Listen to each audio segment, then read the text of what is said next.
Yun, magandang gabi mga kalapatids. So, pumanik ako dito sa loft.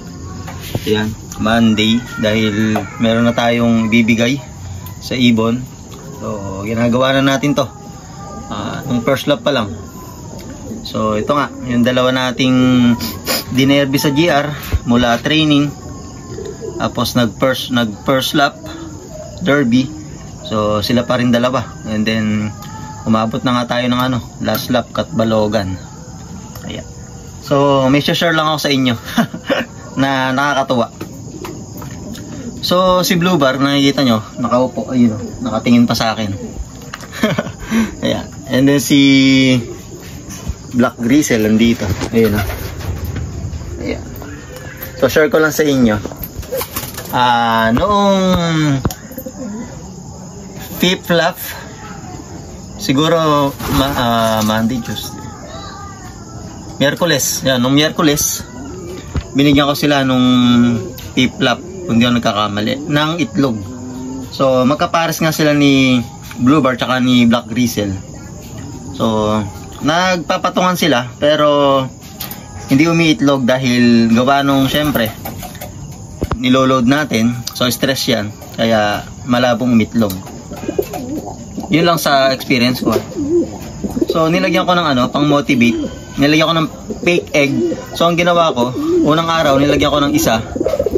And then, pinalipas ko yung isang araw. Parang ginawa ko yung style din ng nag-pair tayo ng breeder. Iitlog ngayon, then kinabukasan, hindi iitlog. Sa susunod, iitlog. Di ba? Ganun pagitan. So, ginawa ko yun. Naglagyan ko isang itlog na fake egg. Kinabukasan, hindi. Sumunod na araw, naglagay ulit ako ng isa. So, bali dalawa na. Hinahalimhiman nila yun. Yan yung naging motivation ng ibon natin. And then, sana itong last lap, patapos ng karera, makauwi pa silang dalawa. Ayun, tingnan nyo, mga kalapatids. Ayun. Hindi nila itlog yan. Fake egg yan. Hindi pa umiitlog. Pero hinahalimhiman. Ang galing, di ba? Ayun. So, nai-recover naman na natin kahit papano dahil maganda na droppings. Nakapagpaligo na ako kanina. So, sa inyo mga kalapatids, kamusta yung mga galing nyo ng karera? Nakapagpa-prepare na ba kayo? Nai-recover nyo na? Kasi napakahalaga ng para sa akin bilang newbie, napakahalaga nung pag-uwi pa lang ng Sunday, nai-recover na natin kaagad. Hindi man 100% na recover. Ibig ko sabihin may naibigay na tayo na dapat na makaka-recover sila, sisigla sila, o lalakas sila. So, ayan. Monday, nagbigay tayo ng bawang sa tubig. So, pinitpit ko lang. Kasi iniisip ko, magleles ako ng antibiotic.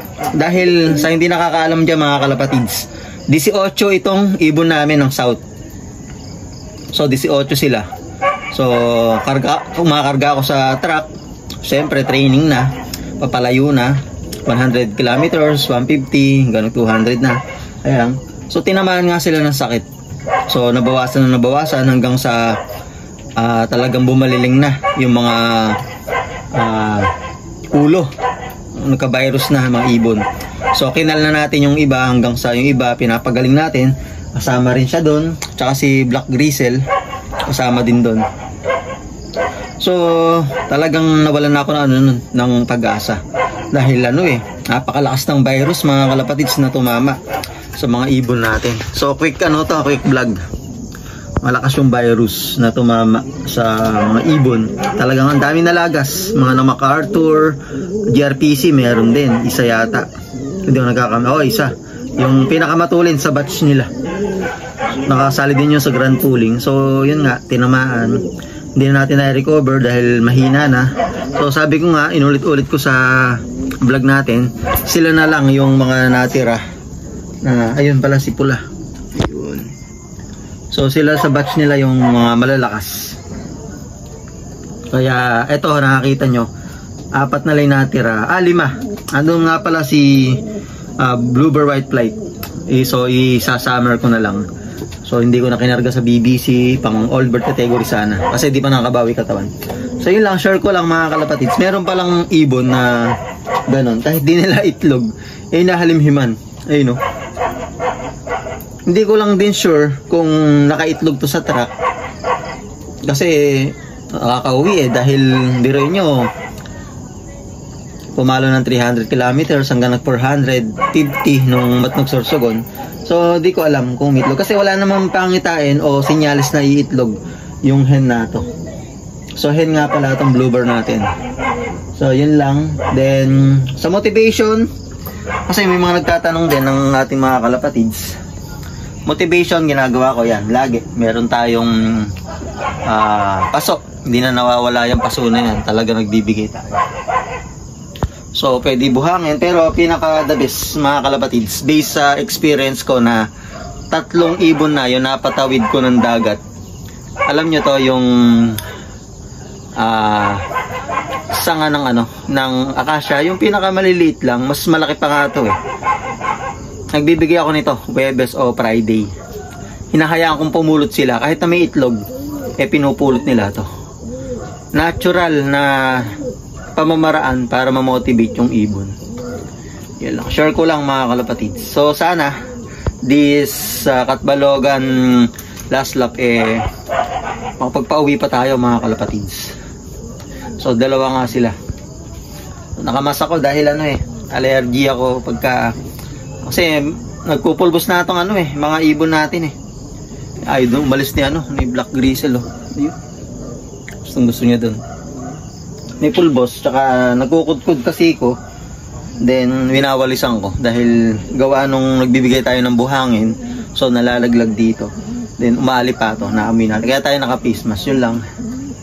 So yun, bawang tayo nung ngayong Monday, so umaga, pinitpit natin yun, then bigay tayo ng DL pills yun, pang digestion para dire-diretso yung yung recovery, tsaka maganda panunaw na binibigay natin. Kasi di naman ako nagbibigay ng sneaky mix pagka arrival.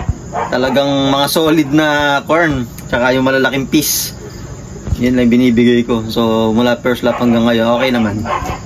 Ayan. So sana magdire-diretso itong mga ibon natin. So magbibigay nga pala ako ideal, tsaka may isa pa akong bibigay. Napablog tuloy ako nang wala sa oras. Magbibigay kasi ko Gusto ko lang i-share sa sa mga newbie na katulad ko din na ayan, na naglalaro.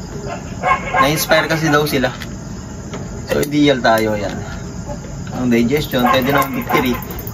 Wakamoto. Ayan, may wakamoto tayo. Dito kong nilagay. So bigay tayo. 4 sila. Kuha na ako 4. 1, 2. Nga pala, dapat hindi kinakamay ito Bagay, naghugas naman ako kamay. Dapat meron tayong kutsara. Kasi, nag-ano yan. Yung bang inaamag. Kasi marami yung kamay natin. Kailangan talaga, inukutsara to. O meron kayong gloves na Sure ko lang din kasi naranasan ko Yung victory ko, nahawakan ko madalas. Basta, pawisin pa na may kamay ko. So, ayun. Nagano siya, inamag. So 4 na na dito, ideal pills. Ito, isa. Higit-higisa ulit. Kasi yun yung yun yung nakalagay dun sa Baga, sa sistema ko nung una natin kay Hooters. So yun ay ginagawa natin. Kaya inuulit ko na lang din. Unahin ko na si Pula. Pagpaligo na ako kanina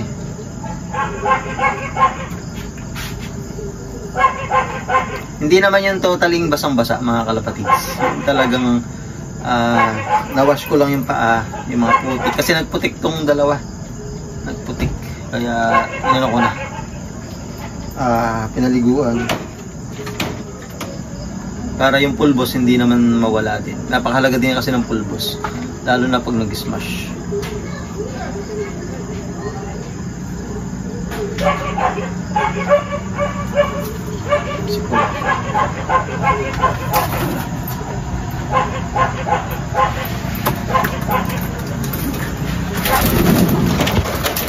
Magkaaway sila mga tal Ayun Babarukahan na naman silang dalawa.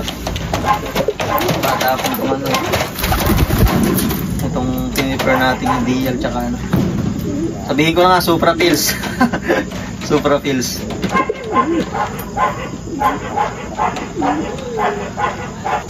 Anong ka? Nagugulo ako dito eh.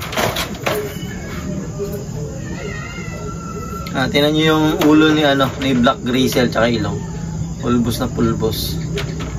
Nakapik na sila. Nakapik to. Tama-tama ginawa natin. Napapik natin sila last 3 laps. So, ang mas pinopokusan ko ngayon is yung katawan. Dahil maraming uubusin to eh. Malayo na, Katbalogan mga kalapatids. Naalala ko si Hooters noon. Talagang mabilis kasing i-recover si Hooters mga kalapatids eh. Kaya hindi ako nahihirapan dun eh. Makainom lang siya nung pang-recover ko. Tapos, alala ko, wala pa akong sinusubo nun eh. Pag-arrival, wala. Tapos yung feeds ko, normal lang din mga kalapatids. Kaya, ang bilis niya i-recover. Share ko lang sa inyo. Tapos, nung Katbalogan, alam ko pinakawalan, hindi ako nagkakamali, alas 6:30 o alas 7. Pinakawalan sa Katbalogan. Tapos, umuwi siya dito, bandang 3 to 3:30. Kasi nag 1,000 plus pa yung speed niya. Katbalogan to Nueva Ecija, San Leonardo. So, ayun, share ko lang sa inyo mga kalapatids. Hindi ko sanang gambalain to eh, pero kailangan ko magsubo eh. Kunin natin si Blue Bar.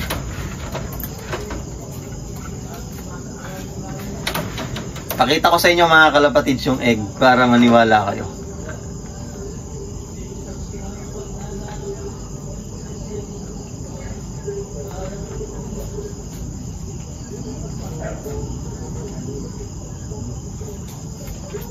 Tingnan nyo mga kalapatids. Yun o. Nanilaw na nga yung fake egg natin kasi nililinis ko rin kasi yan. Kumbaga nababad sa sunrocks kaya nanilaw na yun o. Dilaw siya, di ba? Pero gusto ko sanang ipokpok eh para makita nyo mabuti eh. Umat ko natin mga kalapatids. Wait lang. Hindi ko hawak ng tripod ko. Ito mga kalapatids. Yan. Di ba? So, inahalimhiman. So, yun nga mga kalapatids, good luck sa last lap Katbalogan. So, Lunes pa lang, marami pa tayong araw at oras na para mag-observe tayo. So, marami pa tayong araw at oras. Kaya gagayak natin sila mabuti. So, bigay na natin. Kumbaga, ibig ko sabihin, hindi porket sabing ibigay mo na ang lahat. Kumbaga, yung best natin, ibigay na natin. Last lap na eh. Diba? Patatawirin lang natin ang dagat. Yan. Galing mahalimhin. Grabe. So, ayan mga kalapatids. Napa-vlog lang tayo. So, maraming salamat sa inyo. Lalo na sa mga nagko-comment. Hindi ko pa nare-replyan. So, shoutout ko rin kayo mga kalapatids. Maraming salamat sa inyo. Ayan.